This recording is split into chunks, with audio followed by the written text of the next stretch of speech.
第2015年过身的艺术家林国治，伊画阿里山自少年画到老，封号做阿里山画家。伊在生时，伫家己的新港嘛教出侪画家。今仔日林国治美术馆也伫新港正式开幕。桌仔顶各种无同的色料，边仔阁有顶画轻的家私。伫这场展览当中，除了展出艺术家林国治无同时期的作品，阁呈现伊早期艺术创作的情况。37天，林国治美术馆正式伫嘉义县新港来开幕，互新港乡阁加一个推广艺术的空间。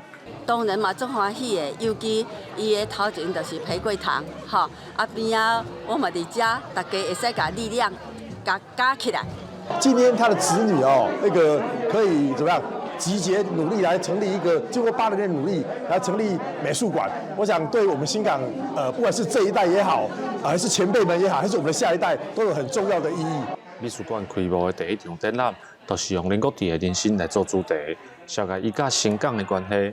林国治的查某囝讲，新港是爸爸艺术的起点，也是伊上快乐的基地。伊的历史这大奖，伊的历史是安怎话，无一定。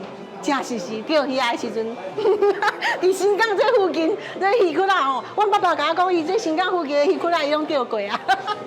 迄阵人拢叫伊老师呢，钓鱼老师的。伊为少年画到老，拢是画阿里山的一个系列作品，所以伊画阿里山拢受到大家肯定所以大家拢称呼伊叫做阿里山画家。林国治艺术教育基金会表示，这场展览会展到明年4月28。这当中，阁会邀请艺术家来举办讲座，未来嘛会配合其他的主题，举办无同的展览，让在地艺术推广愈来愈丰富。记者林慧婷，嘉义报道。